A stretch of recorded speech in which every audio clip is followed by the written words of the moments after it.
Good evening Telangana Vallanki channel స్వాగతం. ఈరోజు గోధుల ప్రోగ్రాంలో కొన్ని ఇంపార్టెంట్ విషయాలు మనం డిస్కస్ చేద్దాం. అందులో మొదటిగా ఏంటంటే ఇక్కడ మన గడిచిన 8 నెలల్లో మన తెలంగాణలో కాంగ్రెస్ వచ్చినాక ఆల్మోస్ట్ 8 మంత్స్ అయిపోయింది.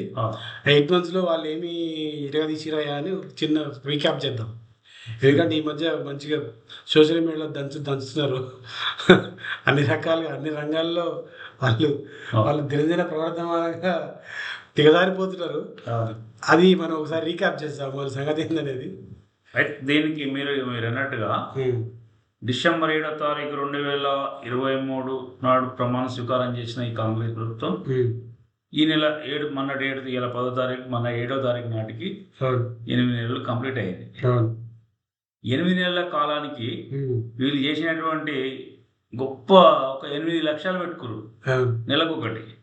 ఏంటంటే 8 నెలకు ఒక స్కామ్ చేస్తుంది. 8 స్కామ్ చేసారు ఇప్పటికి. అంటే వాళ్ళు అనుకునే ప్లాన్ ప్రకారం పోతున్నట్టు. ప్లాన్ ప్రకారమే తూచా తప్పకుండా చెప్పినటువంటి మాట తప్పకుండా ఫాలో అవుతుంది. 8 స్కామ్లు 8టికి కూడా ప్రజాబాహుల్యంలో తీసుకొచ్చింది ప్రతిపక్ష పార్టీ. ఏ రోజుకి ఆ రోజు మెయిన్ మీడియా ఎప్పుడు తీసుకురాలేదు. మెయిన్ మీడియా ఎన్నడూ కూడా ఒక బ్యానర్ ఐటమ్ వేయలేదు. ఏకపోయే సోషల్ మీడియా ద్వారా బయట ప్రపంచానికి తెలిసింది, తెలియజెప్పారు. ఇవన్నీ చూస్తారు. మొదటగా వాళ్ళు చేసినటువంటి గవర్నమెంట్లో రాగానే సివిల్ సప్లై డిపార్ట్మెంట్ నుంచి రైస్ స్కామ్ చేసారు. అప్పటికి బీఆర్ఎస్ ప్రభుత్వము ఆ రోజు అప్పుడు ఉన్నటువంటి కేంద్ర ప్రభుత్వం తీసుకోకపోగా మిల్లర్ల దగ్గర రైస్ ఉంటే వాటిని టెండర్ ఇవ్వకుండా నానా రకాలుగా చేసారు. అందులో పెద్ద స్కామ్ అయింది. మళ్ళీ దాన్ని టెండర్ రద్దు చేసారు. ఇక అది సైలెంట్ అయిపోయారు. ఎవరు ముట్టినా సైలెంట్ అయిపోయారు. అది మొదటి స్కామ్ అది. వాళ్ళు రాగానే వాళ్ళ యొక్క కక్కుర్తికి నిదర్శనం అది. ఇంకొకటి మద్యం, సోము డిస్టిలరీస్ అని మధ్యప్రదేశ్ ఆడ మందిని చంపినటువంటి కంపెనీని తీసుకొచ్చి చీప్ క్వాలిటీ లిక్కర్ తయారు చేసే కంపెనీ అని దానికి పేరు తీసుకొచ్చిరు. అది పేరున్నది. వాటి మీద కేసులు ఉన్నాయి. అందులో ఈ రాష్ట్రంలో ఉన్న ప్రొహిబిషన్ శాఖ మంత్రి తెలియకుండా పర్మిషన్ ఇచ్చిండు. అదో గందరగోళం చేసేది. మంత్రి ఒక స్టేట్మెంట్, ముఖ్యమంత్రి ఒక స్టేట్మెంట్ ఇవ్వలేదంటాడు. వీళ్ళు కావాలని అంటారా తెలియకుండా అంటారా అర్థం కాకుండా జనాలు పిక్చర్ అంటే ఫైనల్గా వీళ్ళు చేసేది ఏంటంటే తప్పు చేసినా కూడా జనాలు కన్ఫ్యూజ్ చేసి మనం తప్పించుకుందాము అనే కాన్సెప్ట్. ప్రతి స్కామ్ లో ప్రతి స్కీమ్ లో కన్ఫ్యూజన్ వీళ్ళ యొక్క 420 హామీలు ఉన్నాయి కదా. 420 నిజంగా 420 కనీసం వీళ్ళ దొరికితేనేమో దులుపుకోవాలి, దొరకపోతే సాగిపోవాలి. అయితే కరీంనగర్ జిల్లాలో ఫ్లాష్ స్కామ్ కూడా చేశారు వీళ్ళు. అవును, దాని మీద పెద్ద దుమారమైంది. రోజుకి 50 కోట్లు వేసుకున్నాడు. మినిస్టర్ నరక్తా పొడుస్తానని సైలెంట్ అయిపోయింది. తర్వాత ఆర్టీసీ టికెటింగ్ మిషన్ లో అది కంటిన్యూస్ ప్రాసెస్. అది దాని మీద వచ్చే రెవెన్యూ ప్రతి టికెట్ లో రెవెన్యూ ఉంటుంది దానికి. అది హ్యూజ్ స్కామ్. కొన్ని లక్షల వేల టికెట్లు రోజుకి, లక్షల టికెట్లు నెలకు, కోట్ల టికెట్లు సంవత్సరాలు. అది దాని మీద కమిషన్ ఎంతో తెలియదు. అది తీసుకుంటే 1000 కోట్లు ఉండొచ్చు. అది కూడా. ఇంకోటి శాండ్ ఇప్పుడు వీళ్ళు దాని అంటే చాలా మంది చెప్పేటటువంటి విషయం ఏంటంటే కాళేశ్వరాన్ని నీళ్ళు వదిలేయడంలో, దాన్ని నీళ్ళు ఆవకపోవడంలో ఇది కూడా ఒక భాగం. ఇసుక పోగు చేసుకొని మ్యాట్ వేసి తీసుకొని వీళ్ళు మేతం వేసి అదే అక్కడ ఇవి సీతక్క మీద బాగా వచ్చినాయి అలిగేషన్స్. నల్గొండలో వచ్చినాయి. నల్గొండ ఎక్కడనే కాదు, అన్ని జిల్లాలలో ఎవరి వాళ్ళు మంచిగా ఇసుక మ్యాట్ వేస్తుంటే దాన్ని వీళ్ళు మేత వేయడం వల్ల 12 మంది స్కాములు నడుస్తున్నాయి. Scamsters, ministers. ఇంకొక 4 అయితే తలా ఒకటి వచ్చినట్లు లెక్క. వీళ్ళందరికి బాస్ ఆయన ముఖ్యమంత్రి, బ్లఫ్ మాస్టర్. ఇంకొకటి ఏంటంటే ఇంకొక స్కామ్ ఏంటంటే ఈ సివిల్ కాంట్రాక్ట్ అంటే ఈ వర్క్లు చేసినటువంటి ప్రభుత్వం దగ్గర వివిధ డిపార్ట్మెంట్ల నుంచి పనులు చేసినటువంటి కాంట్రాక్టర్లకు చాలా పెండింగ్ ఉండే బిల్స్. ఈ బిల్స్ వసూలు చేయడానికి 8 నుంచి 10% తీసుకుంది. ఈ వసూలు చేసి వాళ్ళు స్టాండర్డ్ జిఎస్టీ రేట్ అది. రేవంత్ రెడ్డి ఆర్ఆర్ ట్యాక్స్ అని చెప్పిండు, మోడీ కూడా చెప్పిండు. అయితే దీనికి ఏం చేసారు, ఇంట్లో సగం ఏం చేశారు అంటే మళ్ళీ మాట రావద్దని రాహుల్ గాంధీకి ఫండింగ్ చేసారు. ఏఐసిసి బాగా కట్టాలి పద్ధతి. తర్వాత ఇంకొకటి సేమ్ ఇదే వర్క్ టైంలో జల్ జీవన్ కింద మున్సిపాలిటీలకు ఇచ్చింది సెంట్రల్ గవర్నమెంట్ 3,500 కోట్లు. రైట్, 3,000 కోట్లు ఇస్తే 4 కాంట్రాక్టర్లకు ఇచ్చారు వితౌట్ టెండర్. అంటే నామినల్ టెండర్ పిలుచుకుని వాళ్ళే లోపలనే ఈ గవర్నెన్స్ నడుస్తున్న కాలంలో ఈ టెండర్లు లేకుండా ఆ టెండర్లు వేసుకున్నారు, పనులు స్టార్ట్ చేసారు. ఇది ఒక స్కామ్. లాస్ట్ కు నిన్న 3 రోజుల నుంచి బయటపడి అమెరికా పోయింది కదా సార్, మన ముఖ్యమంత్రి గారు అమెరికా పోయిండు. ఈ స్వచ్ఛ బయో కంపెనీ ఆయన అమెరికా పోయింది, కానీ అమెరికా పోయి అనకాపల్లి అనుకున్నాడు. ఏంది ఆడ కూడా దంచుతున్నాడు, తెలుగులో 30,000 ఉద్యోగాలు ఇచ్చిన 90 లక్షలు ఇస్తున్నాడు. ఈ స్కామ్ ఇంత నిజంగా అంటే నీకు నేను ఎందుకు చెప్తున్నా అంటే, నీకు ఇన్ని స్కామ్లలో ఇదంతా ఒక పద్ధతి ప్రకారం చేసుకుంటూ వచ్చేది, ఒక ఆర్గనైజ్డ్ క్రైమ్ అంటారు. ఆర్గనైజ్డ్ ఎందుకు అంటున్నామంటే, ఈ ఆర్గనైజ్డ్ క్రైమ్ చేసి 15 రోజుల ముందు కంపెనీ స్థాపించి, నేను అమెరికా పోతున్నాను, నేను అమెరికా పోయి అమెరికాలో అదే కంపెనీ తోటి ఈడ దోసుకున్న డబ్బులు మొత్తం ఆ కంపెనీకి మళ్ళించి ఆడ కంపెనీ స్థాపించి ఆడ ఒకటి పెట్టి ఈడొక ఆఫీస్ పెట్టి ఆడొక ఆఫీస్ పెట్టి దాంతోనే అగ్రిమెంట్ చేసుకున్నావు. 1,000 కోట్లు ఎడికెళ్ళి వచ్చాయంటే ఇవే పైసలు, మన పైసలే అవి, నిన్న మొన్న దోసుకున్న పైసలే. ఆ కంపెనీ ద్వారా ఎస్టాబ్లిష్మెంట్ కావడానికి, ఈయన కాంగ్రెస్ పార్టీ ఎస్టాబ్లిష్మెంట్ కోసం కాదు, ఈయన ఎస్టాబ్లిష్మెంట్ కావడం కోసం రేపు ఏం జరిగినా కూడా ఈయన ఫండింగ్ ఉండాలి 100%. కాంగ్రెస్ పార్టీకి అంత తొందరగా అర్థమయ్యే పరిస్థితి ఏం కనపడతలేదు. సరే వాళ్ళ సవాళ్ళు చేస్తారు, కానీ రాష్ట్రం ఒక రకంగా అయితే రాష్ట్రం అన్ని 100% నష్టపోతుంది. ఇది క్లియర్గా ఏంటంటే వీళ్ళ అజెండా ఈజ్ క్లియర్. ఆయన వచ్చింది ఆయన పర్సనల్ అజెండాతో, రాజకీయాల్లో కానీ కాంగ్రెస్లో కానీ ఏ పార్టీలో కానీ ఆ అజెండాని అమలు చేసుకుంటూ పోతున్నాడు. ఆయనతో పైసలు ఎవడైనా పైసలు సంపాదించడానికి చాలా మార్గాలు ఉంటాయి, ఆయన రాజకీయ మార్గం ఎంచుకున్నాడు. ఈ మార్గంలో ఈ సందర్భంలో ఏమంటున్నటువంటి వాళ్ళు ఇతని పార్టీలో కొంత ప్రత్యర్థి వర్గం ఉన్నటువంటి వాళ్ళకు కుక్కకు బొక్కేసినట్టు వాని ఈ స్కామ్లన్నీ అలౌ చేస్తున్నారు. రక్తం వచ్చినట్టు వాళ్ళు ఆగుతారు, ఈయన రక్తం తాగుతున్నాడు అంతే. ఇది ఈ 8 నెలల పాలనలో కాంగ్రెస్ పాలనలో జరిగినటువంటి. అది ఇంకో విషయం, స్వచ్ఛ భారత్ గురించి చెప్పాలి. అరే ఇంత 8 నెలలు అవుతుంది కదా, నీకు ఏమాత్రం సోయినా కూడా ఫస్ట్ చేసుకుంటే అయిపోయాయి కదా, 5-6 నెలల క్రితం చేసుకోవాలి కదా. మరి కకృతి నిన్న ఉన్న పుట్టిన పిల్లకి పెళ్లి చేసినట్టే ఉంది. ఇది ఇంత గ్యారం ఉంది, దానికి ఒక బ్యాంక్ అకౌంట్ ఉందా కనీసం? అంటే దానికి బోర్డు కూడా లేదంట, ఆ ఇచ్చిన అడ్రస్ లో బోర్డు కూడా లేదంట. మరి ఆ బోర్డు లేకుంటే బ్యాంక్ అకౌంట్ ఓపెన్ చేయడు, ఎవడు లైసెన్స్ చేయడు. అసలు ఏం చేస్తారని ఆయన దేశాన్ని ఏం చేస్తారు, రాష్ట్రాన్ని ఏం చేస్తారు? మరి అంత చిల్లర ఉండకూడదు. అవినీతి ఎట్లయినా చేస్తావు మాకు తెలుసు, కానీ ఇంత ఘోరంగా చేసి ఎట్లుంటుంది అంటే నాలంటే ఫీల్ అవుతారు. మనం అంత చదువుకొని తెలియదు ఎట్లుంటే ఏం బీకలేకపోతున్నాం, మాకు ఇట్లా చేస్తారు అనిపిస్తుంది, బాధ అనిపిస్తుంది. ఇప్పుడు ఈ స్కామ్లు, ఈ ప్రభుత్వం పాలనా విధానము, మేము ప్రజాపాలన అనుకుంటాం. నిన్న 1000 మంది ప్రజాభవన్కి వచ్చినటువంటి సందర్భము తీసుకొని ఆడ పూర్తి తీసుకున్నాడు. ఏమేమి కట్టలు కట్టడి పెడతా కానీ పోవా అంటున్నాడు. వీళ్ళ యొక్క ప్రవర్తన తీరు ఎంత నిర్లజ్జంగా అంటే, ఏమాత్రం బాధ్యత లేకుండా అసలు మనం అంటే ఒక పదవిలో ఉన్నాం, ప్రభుత్వం నడుపుతున్నాం, ఈ రాష్ట్రాన్ని ఏడుతున్నాం అనే సీరియస్ కామెడీ నడుస్తుంది స్టేట్ లో. సీరియస్ కామెడీ, మామూలు కామెడీ, సీరియస్ కామెడీ.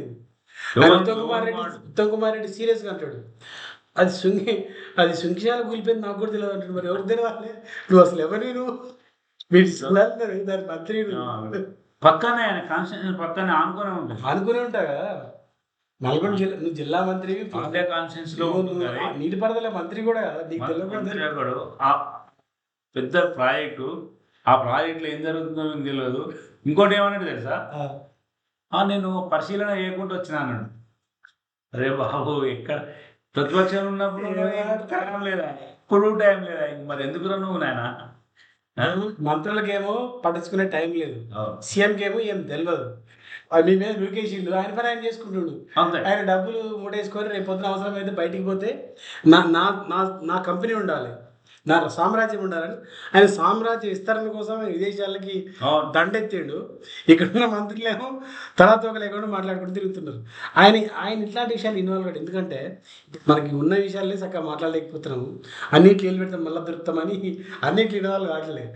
ఆయన కంపెనీ పనులు చూసుకుంటున్నాడు, ఆయన సొంతం ఓన్ కంపెనీ పనులు చూసుకుంటున్నాడు. మంచి పని చేసి ముఖ్యమంత్రి అనే పదవి చైర్మన్ ఆయన కంపెనీకి. ఆయన నిర్మించుకున్న ఆయన సామ్రాజ్యాన్ని ఫండింగ్ చూసుకుంటుండు. ఏంటంటే ఈ పెద్ద కాన్ఫరెన్స్ నడుస్తుంది ఇందులో. ఈ రాష్ట్రంలో చాలా మంది కాంగ్రెస్ నాయకత్వాన్ని కూడా అర్థం కాని విషయం ఏమిటంటే వీటన్నిటి యొక్క ఫలితం ఏమొస్తుందంటే ఈ స్కామ్లు, ఈ స్కీమ్లు, ఈ కంపెనీలు. మనము ఉమ్మడి ఆంధ్రప్రదేశ్లో జగన్మోహన్ రెడ్డిని చూసినాం. వాళ్ళ తండ్రి ముఖ్యమంత్రి ఉన్నప్పుడు ఏమైంది, కాంగ్రెస్ పార్టీ ఏం చేసింది, ఏ కంపెనీలు పెట్టిరు వాళ్ళు, ఎట్లొచ్చినాయి, ఏ వ్యాపారం చేయకుండా వేల కోట్లు ఎట్లొచ్చినాయి, ఇక అంతా దేశానికి తెలుసు. మనం ఇప్పుడు డీటెయిల్గా చెప్పాల్సిన అవసరం లేదు. సేమ్ అదే తరాలు ఈ ముఖ్యమంత్రి ఈడ కూడా పార్టీ ఉండాలి. ఇక అది చాలా రకాలుగా ఉన్నాయి అందులో. అది బయటకు వచ్చినప్పుడు మాట్లాడదాం. ఇప్పుడు ముందే మనం చెప్పడం వల్ల అంటే ప్రయోజనం అంటే బేసిక్గా నాకు ఆయన వచ్చిన ఉద్దేశం ఏంది, కాంగ్రెస్ పార్టీకి ఓట్ బ్యాంక్ ఉంది కాబట్టి దాన్ని వాడుకొని మనం ఎదగాలి.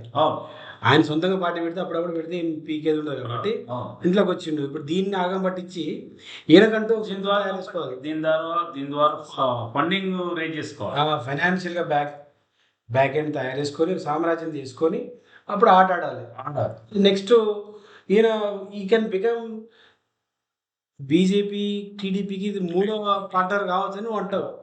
నేనేమంటే ఈ స్కామ్ల యొక్క ఫలితం ద్వారా వచ్చేటటువంటి ప్రయోజనం ఏంటంటే అది ఓన్లీ రేవంత్ రెడ్డికి ప్రయోజనం వస్తుంది. ఈ ప్రయోజనం వల్ల ఈ పాలన ఇంకో నాకు తెలిసి 1.5 yearలో కొంత తిరుగుబాటు వచ్చే అవకాశం ఉంది ప్రజలలో. ఎందుకంటే ఆయన స్కీమ్లు ఏం చేసినా అవి మాట్లాడదాం. దానివల్ల వ్యతిరేకత వస్తుంది. కాంగ్రెస్ పార్టీ ఏఐసిసి కూడా ఒక నిర్ణయం తీసుకుందాం అనే స్థాయికి వస్తుంది ఈయన మీద, ముఖ్యమంత్రి మీద. పార్టీని పొందబెట్టే పరిస్థితి రాకుండా జీవగాంధీ పోదామన్న స్థాయిలో వస్తారు. ఇవన్నీ వీళ్ళ స్కీములు అంటే నాకేం సంబంధం లేదు, కాంగ్రెస్ పార్టీ నేను అంటాడు. అప్పుడు కాంగ్రెస్ పార్టీ సంఖ్య రాకపోవాలి. అంతే, నేను చేయలేదు. కాంగ్రెస్ పార్టీ ఏమంటే పంపించమంటే పంపించిన, అంతే నాకేం సంబంధం లేదు అన్నప్పుడు ఏదైతే కాంగ్రెస్ సాల్వ్ కదా. అంతే కదా. ఈయన పక్క సొంత పార్టీ పెట్టుకు, ఇప్పుడు నేను సొంత పార్టీ పెట్టుకుంటే దీని పర్యవసానం ఏముంటదంటే ఏముండొచ్చు అనుకుంటున్నాం మనం ఊహిస్తున్నాం అంటే వీటన్నిటి కొంత ఆర్థికంగా బలోపేతం అయిన తర్వాత ఈయన మీద వ్యతిరేకత వస్తుంది, 100% వస్తుంది, అందులో అనుమానం లేదు. వచ్చిన తర్వాత కాంగ్రెస్ పార్టీ మార్చేయమన్నా ఇప్పటికీ ఈయన 100% నమ్మతలేదు కాంగ్రెస్ పార్టీ. ఎందుకు ఏ బలంతో ఉంచుతుందంటే ఈయన పంపే డబ్బుల బలంతో మాత్రమే నేను బిలీవ్ చేస్తాను. ట్యాక్స్ కట్ చేస్తుండు, ట్యాక్స్ ఇస్తుండు, నిర్ణయం చేస్తుండు. ఇక మంచి సార్ నడుస్తుంది. మనకు ఒక ట్యాక్స్ ఫేర్ దొరికిందని వాళ్ళు అనుకుంటారు, మనకు అవకాశం దొరికిందని ఈయన అనుకుంటున్నారు. సో ఇది ఇద్దరు ఒక అండర్స్టాండింగ్ గా నడుస్తుంది. బెనిఫిట్స్ అన్నట్టు అది బ్లో అవుట్ అయినాడు పీకేదామని వాళ్ళు అనుకుంటారు. ఆ సందర్భంలో వాళ్ళు పీకేదాన్ని నేనేం చేయాలని ఈయన ప్లాన్ దానికి ఈయన ప్లాన్. అంటే ఇప్పుడు ముఖ్యమంత్రి అయిన తర్వాత కొంత ఎస్టాబ్లిష్మెంట్ పెరుగుతుంది ఆబ్వియస్గా. ఇంత పవర్ని వాడుకొని తమ్ముడికి 1000 కోట్ల కంపెనీ, ఓపెన్ 1000 కోట్ల కంపెనీ అంటే నా దగ్గర 10,000 కోట్ల ప్లాన్ ఉంటుంది కనుక. అంతే కదా. ఈజీగా నీకు ఇప్పుడు దాన్ని వెయిట్ అంటారు అంటే అంటే ఓను ఏవైతే వస్తున్నాయో వాటి ఇంకా పెద్ద స్కామ్లు ఉంటాయి ఈ దేశంలో. ఈ రాష్ట్రంగా ఈ దేశంలో ప్రతి రాజకీయ పార్టీ చేసినటువంటి దుర్మార్గమైనటువంటి పాలన ఇది. దాని యొక్క పర్యవసానమే, దాని యొక్క వారసత్వం ఇవన్నీ. ఇక్కడ కూడా ఎందుకు అంటున్నామంటే మనము ఇది చేస్తే ఈ రాష్ట్రం పరిమితమైన మొత్తం దేశం మొత్తం చాలా పెద్ద సబ్జెక్ట్. ఇది చేయడం వల్ల ఏమైతుందంటే ఆయన వ్యతిరేకత వచ్చేసరికి ఇది కొంత క్యాస్ట్ పోలరైజేషన్ కూడా జరిగింది వాస్తవానికి. ఈయన వల్ల జరిగింది. ఆ బేసిస్ మీదే కొత్త పార్టీ వచ్చే అవకాశం ఉండదు. అది ఉన్నప్పుడు ఏమైందంటే ఈరోజు ఇప్పుడు ఈ టైం మనం మాట్లాడుతున్న సమయానికి చంద్రబాబు నాయుడు కూడా పార్టీని బలోపేతం చేయాలని, తెలంగాణలో తెలుగుదేశం పార్టీని బలోపేతం చేయాలని ఆయన సమాలోచన చేస్తుండు ఎన్టీఆర్ భవన్లో. ఎవరిని పార్టీ అధ్యక్షుని పెడితే బాగుంటుంది, ఆ? నేను పార్టీ విస్తరించాలి అనేది ఆయన ప్లాన్లో ఉన్నాడు. ఇవన్నీ కూడా ఈ కో ఇన్సిడెంట్ చూస్తే ఇంకొకటి ఇది ఇట్లున్నాగా బీజేపీ పార్టీ కూడా ఏం చేస్తుందంటే ఇప్పటికి కూడా బీజేపీ ఎంపీలు 8 మంది గెలిచి 8 మంది ఎమ్మెల్యేలు ఉన్నారు. కేంద్ర ప్రభుత్వం అంటే ఈడీ సిబిఐని తోలేటటువంటి మోడీ ఈ రోజు 8 నెలల సమయానికి కూడా ఎలాంటి యాక్షన్ లేదు. ఈ రాష్ట్రంలో ఉన్నటువంటి ఎన్ని స్కామ్ జరుగుతాయి కూడా ఈ ఆయన యొక్క ప్రోద్బలం కూడా కనపడుతుంది. రేపు భవిష్యత్తులో ఈ ఈ కాంగ్రెస్ పార్టీలో రేవంత్ రెడ్డి బయటకు వచ్చినటువంటి ఒక ఆయన పార్టీ బయటకు రావడమో వింగ్ ఆయనది, ఈయన మాజీ గురువు దోస్తు సమకాలికుడు చంద్రబాబు నాయుడు పార్టీ, ఆ పార్టీ ఈ పార్టీ కలిసి బీజేపీ. నెక్స్ట్ నేను నా ఎక్స్పెక్టేషన్ ఏంటంటే 29 ఎలక్షన్ లో ఈ 3 పార్టీలు, ఒక రేవంత్ రెడ్డి పార్టీ, అది పార్టీ పేరు ఏదైనా ఉండొచ్చు, Telugu Desam party, Telangana Telugu Desam party, BJP party, ఈ 3 పార్టీలు ఒకటయ్యే అవకాశం, కూటమి కనపడే అవకాశం, ఇండియా కూటమి లాగా ఇక్కడ ఎన్డీఏ కూటమి ఫామ్ అయ్యే ఛాన్స్ ఉన్నది. ఎస్. ఇంకొకటి ఏంటంటే దీని వెనకాల ఎందుకు అంత రిస్క్, ఇప్పుడు ఆయన ముఖ్యమంత్రిగా ఎందుకు రిస్క్ తీసుకుంటాడని అమాయక చక్రవర్తులు కూడా మన రాష్ట్రంలో చాలా మంది ఓటర్లు కూడా ఉన్నారు. ఇవాళ ముఖ్యమంత్రి రేపు ఇప్పుడు ఎల్లకాలం ఉంటాడు ఆయన ఉండడు కాబట్టి ఫ్యూచర్ ప్లాన్స్. అయితే ఇంట్లో ఇద్దరు ప్రయోజనాలు ఉన్నాయి. ఇంట్లో చంద్రబాబు నాయుడు, ఆ పాలక వర్గము, ఆ సామాజిక బంధాల నుంచి వచ్చినటువంటి శక్తులు, ఉత్పత్తి శక్తులు ఉన్నాయి కొన్ని. ఈ శక్తుల వల్ల ఆలోచన ఏంటంటే ఈ రాష్ట్రాన్ని విఫల రాష్ట్రంగా చేద్దామనేది ఒక ప్రధానమైన నేను అనుకుంటా. తెలంగాణ, ఆంధ్ర ఇది ఉన్న రోజులు ఈ సమస్య ఉంటది. ఎందుకంటే వాళ్ళు ఒక విఫల రాష్ట్రంగా విడిపోయి మీరు ఆగమయ్యారని ప్రూవ్ చేయాలని చాలా మంది ఉన్నారు. ఎవరు ఆ యాంటీ తెలంగాణ వాదులు ఇప్పటికి ఉన్నారు. వాళ్ళ కూడా అదే ఫెయిల్ చేసి నిరంతరం దాని మీద శ్రమ చేసి వర్కౌట్ చేస్తారు. అవును, అది అధికార వర్గం కావచ్చు, బ్యూరోక్రసీ కావచ్చు, పొలిటికల్ కావచ్చు, ఇండస్ట్రియల్ కావచ్చు, సామాజిక ఉద్యమాల నుంచి వచ్చినటువంటి వాళ్ళు కావచ్చు, వాళ్ళకి ఒక అక్కస్ ఉంది. ఇక్కడున్న మన ప్రజల సెల్ఫ్ కాన్ఫిడెన్స్ దెబ్బతీయాలి. అప్పుడు సాటిస్ఫై అవుతుంది. మేము ఉంటేనే మీరు బతకగలిగారు, లేకుంటే 8 నెలల్లో కొంతవరకు వాళ్ళు సాధించగలిగారు కదా. ఆల్రెడీ ఈ పెట్టుబడులు మైగ్రేట్ అవుతున్నాయి.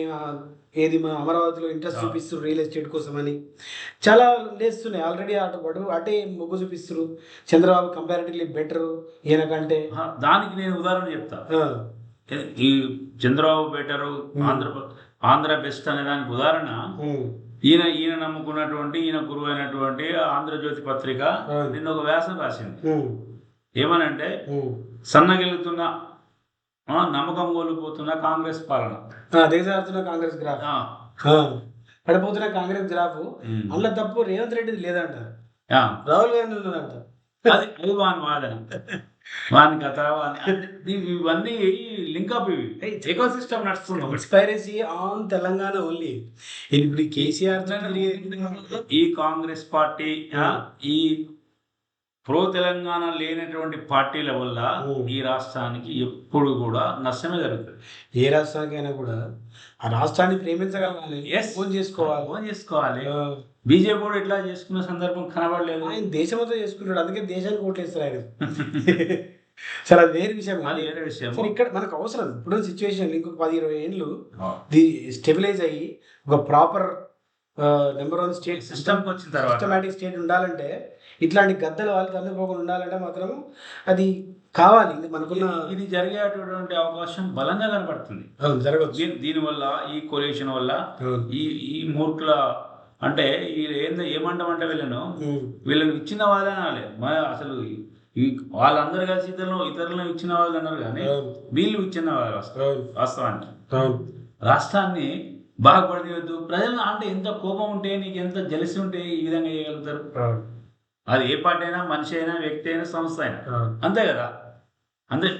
ఇది జరగబోయేటటువంటి ఈ రాజకీయము, ఈ రేవంత్ రెడ్డి వల్ల వచ్చే ఒనగొరేటువంటి ప్రయోజనం కాంగ్రెస్ నాశనం. మనం చెప్పాలంటే కాంగ్రెస్ కి ప్రేమికులు, కట్టర్ కాంగ్రెస్ వాదులు ఎవరైతే ఉన్నారో జెండా చూసి హస్తం గుర్తు చూసి ఓడేసేటోళ్ళు వాళ్ళు గమనించాల్సిందంటే సాధించుకుంటారు. ఇక్కడ లీడర్షిప్ కాంగ్రెస్ వాళ్ళు కాదు, కాంగ్రెస్ను వాడుకొని వాళ్ళ ఫ్యూచర్ కోసం వచ్చిన వాళ్ళు తప్పితే కాంగ్రెస్ ఫ్యూచర్ కోసం వచ్చిన వాళ్ళు కాదు వీళ్ళు. కాబట్టి మీరు జర జాగ్రత్తగా ఉంటేనే మంచిది. అంటే ఈ సందర్భంగా అవసరమైతే వ్యతిరేకించాల్సి వస్తే వ్యతిరేకించాలి. అయితే ఈ సందర్భంగా మీరు అన్న మాటకు ఈ తీర్మాన్ మల్ల అనే వ్యక్తి ఎమ్మెల్సీ అయింది కదా, ఆయన సందర్భంలో చెప్పిండు, ఇప్పుడు కాంగ్రెస్ అనే గాడిద వచ్చింది, నేను నేను గమ్యం చేరుకోవడానికి గుర్రాన్ని ఎక్తాను, గాడిద ఎక్తా అన్నాడు. సేమ్ ఈయన అదే పాలసీ. గాడిదకి తిరుగుతారు వీళ్ళు, రేపు గుర్రం దొరికితే గుర్రం ఎక్కుతారు, గాడిద దాన్ని వేస్తారు కదా, గాడిద కొనుక్కుంటారు, తయారు చేసుకుంటారు, దాన్ని సొంత గాడిద కొనుక్కుంటారు. ఇప్పుడు జరిగేది అదే. వీళ్ళకు ఉన్నటువంటి అవగాహన, వాళ్ళ పోలిక, ఈ గుంపు మీద ఉన్నటువంటి చాలా సిమిలర్ కనబడుతుంది అక్కడ. ఇది వీళ్ళ యొక్క పాలన, 8 నెలల యొక్క పాలన, వీళ్ళ యొక్క ఆలోచన, ఈ రాష్ట్రం పట్ల వీళ్ళకు ఉన్నటువంటి కమిట్మెంట్, కాంగ్రెస్ పార్టీ పట్ల కూడా ఉన్న వాళ్ళ కమిట్మెంట్ బయటకు మస్తు చెప్పుకోవచ్చు, కానీ సునిశ్చితంగా గమనిస్తే తెలుస్తుంది అందరికీ. మిత్రులారా గమనించగలరు. రెండో అంశము, నిన్న ఢిల్లీ ఉప ముఖ్యమంత్రికి బెయిల్ విషయము దేశవ్యాప్తంగా నేషనల్ మీడియాలో కూడా కొంచెం ప్రచారం వచ్చింది. దాదాపు 17 మాసాలు supreme court main serving political system longest serving BJP పాలనలో ఇన్నోసెంట్ అసలు ఆ కేసే కాదు. దానికి ఇంతవరకు అత్యున్నతమైన 2 సంస్థలు ఇంతవరకు ప్రూవ్ చేయలేకపోవడం అనేది ట్రయలే బిగిన్ కాలేదంటే. చిత్రం ఏంటంటే దానిపైన ట్రయల్ అంటే ఏంది, మన విచారణ కూడా స్టార్ట్ కాలేదంటే లోపల వేసి పెట్టిర్రు, అంతే అట్లా పెట్టిర్రు. ఎందుకు పెట్టిర్రా అంటే విచారణ ఎప్పుడు చేస్తారంటే చేస్తాం. ఇది అడిగింది ఇదేం పద్ధతి అసలు, it's violation of the Liberty, అంటే వ్యక్తిగత స్వేచ్ఛను హరిస్తున్నారు మీరు మనుషులు. కోర్టు కూడా అదే చెప్తే క్రైమ్, కోర్టు కూడా అదే చెప్పింది, అత్యున్నత న్యాయస్థానం కూడా అదే చెప్పింది. దీనిలో భాగంగానే ఇవన్నీ స్కామ్లు, ఈ స్కీములు ఇవన్నీ మరిపేయడానికి మన రాష్ట్రం నుంచి ముఖ్యమంత్రి ఒక పుకారు లేపాడు, బీఆర్ఎస్ బీజేపీలో మెర్జ్ అవుతుందని. అదొక ఈయన అమెరికా పోతుండు కదా, అది వదిలిపోయాడు, నడుస్తుంటది గాలి, నడుస్తుంటే మనం పెద్దపాటి పనులు ఏం చేసినా మనం చేసుకొని రావచ్చు అనే ఉద్దేశం. అది బుమరాంగ్ అయింది, వర్కౌట్ కాదు కూడా. ఎందుకు ఎన్నిసార్లు మరి చేస్తారా మీరు, ఎన్నిసార్లు చేస్తారు ఎలక్షన్ అయిన కానీ చేస్తారు. ఎలక్షన్ కంటే ముందు కూడా చేసేది. ఎన్నిసార్లు చేస్తారు? ఈ సంవత్సరంలో 4-5 సార్లు అయింది, ఈ ఏడే వచ్చే ఏడు ఎన్నిసార్లు అవుతుంది చేసుకుంటే పోతుంది. ఇట్లా చేసుకుంటే పోతారా? జనాలంతా పిచ్చోళ్ళేం కాదు. మీరు ఎన్నిసార్లు మర్చి చేసినా కూడా వాళ్ళు అర్థమైంది అర్థం చేసుకుంటారు, వాళ్ళు మీ తాట దిశ తీస్తారు. దీంట్లో ఈ బెయిల్ విషయంలో సుప్రీంకోర్టు మిగతా ఢిల్లీ ముఖ్యమంత్రి కూడా లోపలనే ఉండి, ఈ రోజు కూడా మన రాష్ట్రం నుంచి మాజీ ముఖ్యమంత్రి బిడ్డ ఉంది. వీళ్ళను ఏం చేస్తారు, ఏంది వీళ్ళ యొక్క బీజేపీ పార్టీ యొక్క మేనేజ్మెంట్, న్యాయస్థానాల మేనేజ్మెంట్ ఎట్లుంది, అవన్నీ ఒక పెద్ద గమనించాలి ప్రతి ఒక్కరు కూడా. దేనికైనా కల్మినేషన్ పాయింట్ ఉంటుంది, అది పండుతుంది అంటారు చూడు.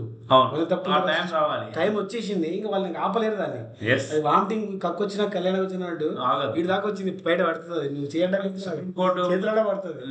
దేశంలో నేనేమంటా అంటే, ఇప్పుడు ముఖ్యమంత్రి కానీ, ఢిల్లీ ముఖ్యమంత్రి కేసు కానీ, ఇక్కడ కవిత కేసు కానీ, అలా బెయిల్ సరే కేసు తర్వాత సంగతి, బెయిల్ మెయిన్ బెంచ్కి వస్తే 3 ధర్మాసనం 5 ధర్మాసనం ఉంటది కదా, ఆ బెంచ్కి వస్తే ఆగకపోవచ్చు. కింది వరకు ఏమైనా మేనేజ్ చేయగలిగితే ఈ బీజేపీ పార్టీ మేనేజ్ చేసిందేమో, కానీ ఆ తర్వాత అది బహిరంగ మార్కెట్లు ఉంటుంది కాబట్టి ఎవరేం చేయలేరు దాన్ని.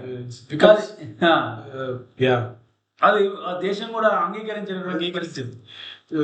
ఏం ఆధారాలు లేకుండా జైల్లో పెడతావు, విచారణ చేయవు, ప్రూవ్ చేయవు. ఇది ఏ రకమైన చట్టాలు లేదురా బాబు, ఇది తాలిబాన్లానా ఏందానో అడుగుతారు వాళ్ళు కూడా. అదే చేస్తారు, అదే నడుస్తుంది ప్రస్తుతం. అయితే ఇదొక అంశం. అయితే ఇంకొక 3వ అంశము, ఈ రుణమాఫీ మన రాష్ట్రంలో మాట్లాడదాము. ఆల్రెడీ మనం క్రాస్ ద లిమిట్. 2 ముఖ్యమైన విషయాలు, రుణమాఫీ, రైతు భరోసా, చాలా ఇంపార్టెంట్. మొన్న అసెంబ్లీలో మాట్లాడతారు అనుకుని మాట్లాడలేదు. రేపు డీటెయిల్ గా డిస్కస్ చేద్దాం. వీళ్ళకు ఉన్నటువంటి ఆబ్జెక్షన్స్ ఏందో, తర్వాత కూలిపోయిన గోడ గురించి కూడా మాట్లాడదాం. సుంకిశాల వీళ్ళ సరఫరా చేసే సుంకిశాల వీళ్ళు ఏం చేసారు, ఆడేం జరిగిందో మాట్లాడదాం. రైట్ ఓకే, నమస్కారం. రైట్. జై తెలంగాణ. జై హింద్.